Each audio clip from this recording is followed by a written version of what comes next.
બનાસકાંઠા જિલ્લામાં પાલનપુર અમદાવાદ હાઈવે પર ગઠામણ પાટિયા નજીક આવેલા ઓવરબ્રિજના ખુલ્લા ડિવાઈડર અંગે ટીવી9નો અહેવાલ પ્રસારિત થયા બાદ તંત્ર હરકતમાં આવ્યું છે અને તાત્કાલિક માર્ગને મકાન વિભાગ ફરી ડિવાઈડર લગાવી દીધા છે।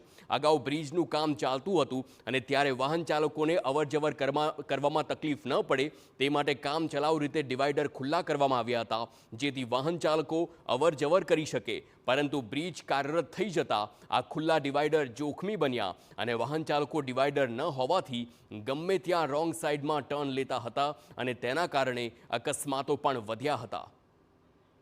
તો બ્રિજની કામગીરી પૂર્ણ થાય બાદ ડિવાઈડરને પણ બંધ કરાતા હાઈવે પર લોકો આડેધડ વાહનો હંકારતા હતા।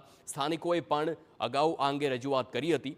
આપની ટીવી સ્ક્રીન પરના આ બે દ્રશ્યો જુઓ કે જેમાં અહેવાલ પહેલા હાઈવે પર જોખમી સ્થિતિ હતી, જે ટીવી9ના અહેવાલ બાદ સુધારવામાં આવી છે।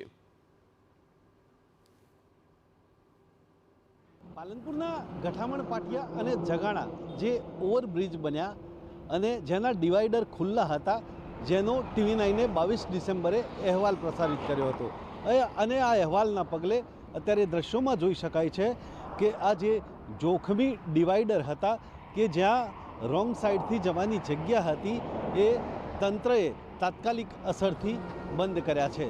અગાઉ પણ જે પ્રકારે આ ડિવાઈડર હતા એ ખુલ્લા હતા અને ત્યાંથી રોંગ સાઈડો જે પ્રકારે વાહનોમાંથી ઘૂસી જતા હતા, એટલે કે પાલનપુરથી અમદાવાદ તરફ જતા જે વાહનો અને અમદાવાદથી પાલનપુર તરફ જતા જે વાહનો અને આ જે વાહનો રોંગ સાઈડથી અંદર ઘૂસી જતા અને જેમાં અકસ્માતનો ડર રહેતો હતો। જે પ્રકારે ગઠામણ પાટિયા પાસે ડિવાઈડર ખુલ્લું હતું ત્યાં એક વ્યક્તિએ જીવ ગુમાવ્યો હતો અને જગાણા ઓવરબ્રિજ છે ત્યાં પણ એક વ્યક્તિએ જીવ ગુમાવ્યો હતો। એટલે કે તંત્રએ ટીવી9ના અહેવાલને પગલે સજાગતા દાખવી અને તાત્કાલિક અસરથી આ જોખમી ડિવાઈડરોને બંધ કર્યા છે અને લોકોની જે સુરક્ષા છે તે પૂરી પાડી છે। અતુલ ત્રિવેદી, ટીવી9 બનાસકાંઠા। ભરૂચમાં